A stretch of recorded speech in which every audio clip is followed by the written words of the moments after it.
Terima kasih Bu Tati. Yang saya hormati Pak Denny, ada Mas Saidiman, ada Mbak Popi, sahabat saya, ada Bu Nini, dan ada Bu Nining ya, dan para audiens hadirin sekalian, teman-teman jurnalis. Assalamualaikum warahmatullahi wabarakatuh. Selamat sore dan salam sejahtera. Pertama, saya menyampaikan apresiasi, terima kasih untuk survei SMRC yang selalu kontekstual dan hasilnya sangat penting untuk konsiderasi publik maupun pemerintah dalam rangka mengambil kebijakan maupun asesmen pada kebijakan. Tentu ini sangat membantu semua pihak, para stakeholders dalam rangka membuat diskursus dan juga keputusan yang lebih tepat terhadap berbagai kebijakan, khususnya RUU Cipta Kerja.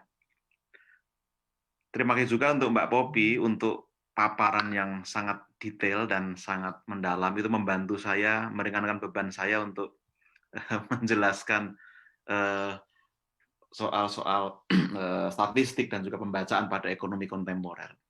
Pertama, saya sepakat temuan penting dari survei SMRC adalah betul bahwa kondisi ekonomi saat ini lebih buruk, dan memang ini fakta. Pemerintah pun mengakui ini situasi yang sangat tidak mudah, challenging, tapi apapun tidak mungkin kita tolak. Harus kita hadapi, kita kelola, dan kita selesaikan dengan baik. Itu komitmen pemerintah. Pemerintah juga mengakui di awal-awal cukup kedodoran dalam menghadapi pandemi. Nggak ada negara yang siap menghadapi ini. Bahkan negara sebesar Amerika, negara-negara Barat pun juga punya problem dalam hal menyediakan fasilitas kesehatan maupun pemulihan ekonomi. Tapi banyak pelajaran saya rasa dari pandemi ini, dan pemerintah sekarang bekerja cukup cepat. Menurut kami, selain beberapa problem di kesehatan yang masih challenging, tapi arah kebijakan sudah tepat. Pak Presiden juga sudah mendorong untuk meningkatkan tes, lalu trace, dan juga treatment pada setiap warga masyarakat yang memang perlu dipantau. Lalu yang kedua, juga sudah ada protokol dalam konteks new normal. Kita juga sudah mengikuti tahapan-tahapan yang diambil negara-negara maju, yaitu pertama mitigasi kesehatan dalam konteks kedaruratan sudah bisa kita lakukan dengan relatif baik. Lalu bagaimana asesmen pada exit strategi ekonomi dengan reopening dan rescuing ekonomi, lalu baru masuk ke fase recovery. Itu juga arahnya sudah tepat. Stimulus tadi Mbak Popi menyinggung, saya rasa betul tadi temuan SMRC bahwa ekspektasi publik termasuk persepsi ekonomi membaik itu ketika ada wacana new normal, ada semacam relaksasi PSBB. Tetapi juga menurut kami karena serapan belanja pemerintah relatif mulai membaik. Bansos sudah mencapai 38%, lalu stimulus lain termasuk untuk dunia usaha, UKM juga sudah mulai bergulir, itu juga meningkatkan ekspektasi. Nah, barangkali penurunan persepsi tadi itu juga dipengaruhi oleh kondisi seminggu terakhir ketika ada lonjakan kasus positif. Itu juga mungkin berpengaruh karena mungkin ada kekhawatiran apakah akan ada PSBB lagi, ada karantina lokal dan sebagainya. Itu juga mungkin menjadi bagian yang harus dipertimbangkan sebagai motivasi latar belakang keputusan dari responden. Tapi terlepas dari itu, yang menarik adalah ternyata ada optimisme. Saya sepakat tadi Mbak Popi, ada optimisme, ada ekspektasi yang masih terpelihara dari rakyat terhadap responden, ya, terhadap pemerintahan Jokowi, bahwa pandemi akan segera berakhir dan tahun depan kita bisa recover. Itu terlihat dari hasil survei. Tentu ini hal yang baik, sekaligus juga beban bagi pemerintah. Karena ekspektasi yang tinggi, betul Mbak Popi tadi, harus bisa dikelola dengan baik. Nah, tantangan kita tentu sekarang adalah bagaimana kita menghidupi situasi paradoksal ya. Satu sisi harus menekan sedemikian rupa dampak COVID supaya bisa segera menjadi prakondisi bagi recovery ekonomi. Ini yang tidak mudah bagi kita. Jadi istilah Pak Doni Monardo itu jangan sampai kita ini tidak terpapar COVID, tapi terkapar karena ekonomi. Itu kan dua hal yang tidak kita pilih. Dan rasanya potret dari survei ini menjadi penting. Nah, bagaimana ekspektasi publik yang tinggi itu lalu menjadi konteks bagi persepsi publik terhadap RUU Cipta Kerja. Saya terkonfirmasi ada korelasi positif antara otomatis dampak pandemi ini kan selain kesehatan, sosial, pengangguran yang meningkat, lalu jumlah orang miskin yang bertambah, para pelaku UKM juga kehilangan pendapatan dan sebagainya, itu berpengaruh pada ekspektasi pada kebijakan lain. Mungkin ini juga korelasi yang bisa kita capture. RUU Cipta Kerja mendapatkan justifikasi, mendapatkan konteks. Jadi reasonable sebagai sebuah alternatif kebijakan. Meskipun saya sepakat, harus terbuka ruang diskursus, ruang deliberasi publik yang luas, sehingga bisa memberikan masukan atas beberapa kekurangan yang mungkin masih tersedia dalam RUU Cipta Kerja. Nah, sekarang saya ingin memberikan asesmen terhadap diskursus RUU Cipta Kerja yang tadi di-capture dengan baik dalam survei SMRC. Yang pertama menurut kami, terlepas dari pro kontra atau polemik terhadap RUU Cipta Kerja, kita secara objektif, faktual itu mengakui bahwa Indonesia saat ini itu overregulated, terlalu banyak aturan, terlalu tumpang tindih, aturan kewenangan ada banyak asimetri, pusat daerah, antar kementerian, lembaga, antar institusi pemerintahan itu banyak tumpang tindih. Itu yang membuat pemerintahan siapapun itu kesulitan bergerak. Karena kita mengalami semacam obesitas.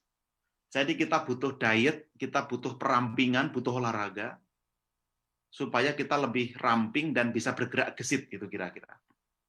Tapi juga jangan sampai, ini bagi yang kontra, jangan sampai cara-cara dietnya tidak sehat, sehingga malah menimbulkan penyakit baru, gitu kira-kira kan.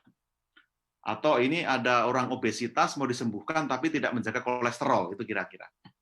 Nah, bagi yang pro, justifikasinya jelas ada tadi, bagaimana kita overregulated, tumpang tindih kewenangan, ada asimetri, ada kelambanan di banyak hal, itu terkonfirmasi. Banyak survei menunjukkan, banyak indeks juga menunjukkan, seperti contoh, Pak Jokowi 5 tahun berjuang memperbaiki ease of doing business, tapi mentok, stagnan, karena ada kesulitan untuk melakukan akselerasi. Ada kesulitan untuk menjaga, memastikan implementasi itu betul-betul dieksekusi sampai ke titik paling bawah di lapangan. Lalu legatum index itu prasyarat sebagai apa? Kondisi kita itu memberi kepastian hukum itu juga mengalami kemunduran. Termasuk Global Competitiveness Index yang sempat naik sampai 2017 turun ternyata. Itu juga terkonfirmasi dari indeks logistik kita. Sempat membaik lalu turun. Nah, dalam konteks ini, kalau dalam persamaan ekonomi, ini saya minjem Mbak Popi, PDB itu kan agregasi dari konsumsi rumah tangga, government spending, investasi, lalu ekspor dikurangi impor. Saat ini kita mengandalkan government spending betul, tapi kan ada batasnya. Nah, ketika konsumsi rumah tangga praktis turun karena pandemi, pemerintah sekarang menjadi andalan satu-satunya karena market yang lumpuh. Nah, kita betul-betul mengandalkan investasi saat ini. Itu kondisi objektif faktual terlepas dari pro kontra apakah investasi itu akan buruk atau tidak gitu ya secara etis gitu. Tapi secara ekonomi kita butuh itu. Itu yang bisa mendrive ekonomi kita. Nah, lalu kita lihat kepada konstruksi RUU Cipta Kerja sendiri. Kalau kita lihat banyak terobosan ditawarkan. Yang jelas kepastian hukum diperkuat, perizinan sekarang dipermudah, risk-based assessment sekarang itu. Yang tidak perlu izin, nggak perlu izin. Ini sangat membantu para pelaku UKM, Bapak Ibu ya. Dalam RUU Cipta Kerja, tidak semua hal perlu izin, cukup sektor yang beresiko. Mereka cukup memberitahukan saya berusaha, saya berbisnis, meregistrasikan, itu cukup. Jadi rent seeker akan betul-betul dipangkas di sini. Ini kan yang juga dibutuhkan.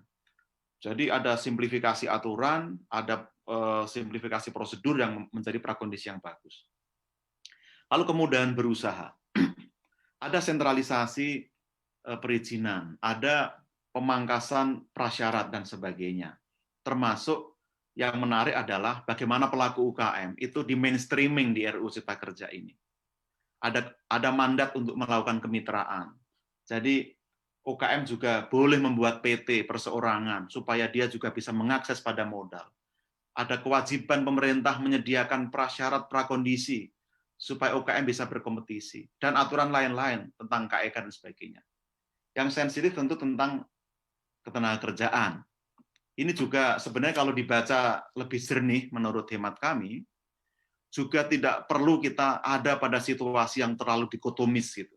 Seolah-olah tidak ada jalan keluar. Karena di RUU ini, terlepas dari kelemahannya, meskipun misalnya betul ada outsourcing gitu ya, tapi itu bisa didiskusikan saya rasa sejauh mana batas-batas hak dan tanggung jawab itu diatur. Lalu meskipun pesangon diperkecil persentasenya, tetapi ada uang penghargaan misalnya, ada unemployment benefit yang lebih menjamin sustainability, kerentanan pekerja itu juga bisa sedikit banyak dijaga dengan kebijakan ini. Itu kan bisa didiskusikan. Saya tidak mengatakan harus pro atau kontra, tapi diskursus mestinya sehat. Lalu ide yang sangat bagus misalnya dalam RUU ini tentang sovereign wealth fund. Sovereign wealth fund ini sudah menjadi model di banyak negara untuk mengakumulasi modal supaya pemerintah tidak terlalu berat juga sebagai salah satu aktor, tidak terus-terusan kita PMN yang membuat BUMN tidak profesional ya, tidak akuntabel, tapi melalui model ini public private cooperation itu bisa berjalan dengan lebih fair misalnya. Kita bisa mendapatkan banyak investasi tapi sekaligus menjamin sustainability. Negara seperti Uni Emirat Arab, Amerika, World Bank, Uni Eropa sudah menunggu sebenarnya untuk masuk pada skema ini. Ini kan opportunity sebenarnya, bisa win-win kalau kita bisa menciptakan governance yang baik. Nah, itu saya rasa beberapa hal yang penting di-highlight dalam konteks RUU Ciptaker. Jadi, Kementerian Keuangan dalam hal ini tentu sebagai bagian dari Kementerian Perekonomian ingin menyediakan suatu transparansi, keterbukaan, akuntabilitas. Maka pembahasan di DPR pun juga dilakukan dengan terbuka. Ahli yang dihadirkan pun juga tidak hanya yang pro, tapi juga yang kontra, secara balance itu coba dihadirkan. Ini kami rasa sebagai cara untuk bagaimana ide-ide terobosan itu penting untuk dikelola. Dan yang terakhir, ada dua hal yang mau saya sampaikan sebagai kesimpulan atau sebagai masukan. Yang pertama, diskursus deliberasi tetap harus dilakukan dalam konteks RUU Ciptaker. Termasuk isu ketenagakerjaan pada saatnya nanti juga akan dibahas dengan deliberatif, karena ini bagaimanapun, apapun, soal ketenagakerjaan itu menjadi concern dari para pelaku usaha, para investor. Itu fakta. Nah, bagaimana lalu itu tidak mengorbankan hak tenaga kerja, hak buruh, itu adalah tugas negara dan tugas DPR. Nah, kita harap ada upaya untuk bernegosiasi ke tengah, sehingga kita bisa mendapatkan formulasi yang lebih baik. Itu untuk isu-isu pending yang perlu dikelola menurut kami. Dan yang kedua, Omnibus Law menurut kami adalah strategi yang paling mungkin untuk saat ini, bukan yang ideal. Mungkin dia bukan the best policy, bahkan mungkin bukan the second best. Tetapi itu yang paling mungkin diambil pada saat ini menjawab kebutuhan-kebutuhan objektif. Bahwa ada kekurangan, pasti. Tetapi apakah ini serba buruk? Pasti juga tidak.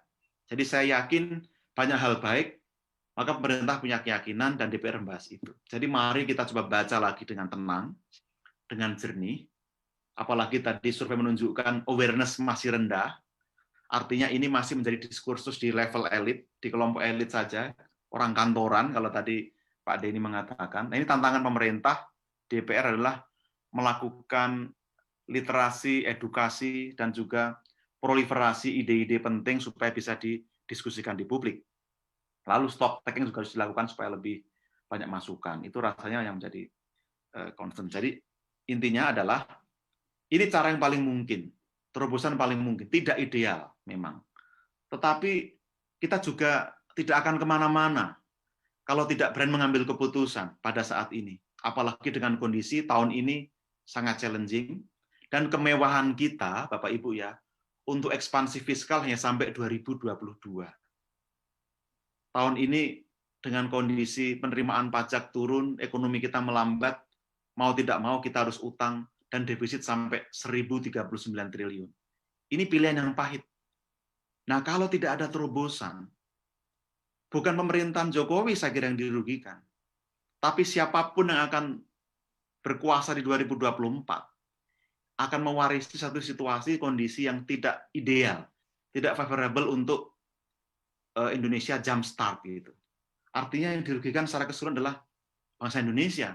Karena mimpi 2045 itu kemungkinan juga akan direvisi karena interupsi-interupsi tidak bisa kita kelola dengan baik. Jadi saya rasa itu yang dapat saya sampaikan. Sekali lagi terima kasih untuk SMRC atas survei yang sangat bagus ini. Artinya ini menjadi konteks yang baik bagi pengambil keputusan maupun publik. Mudah-mudahan nanti akan dilanjutkan dengan survei berikutnya, lebih masuk ke dalam isu-isu spesifik yang menjadi kontroversi, sehingga kita semua dibantu betul mendudukkan diskursus polemik dalam konteks dan cuaca yang lebih tenang, lebih ilmiah, akademik, dan demi untuk kepentingan rakyat. Saya kira itu saja dari saya, nanti bisa kita sambung diskusi. Terima kasih. Wassalamualaikum warahmatullahi wabarakatuh.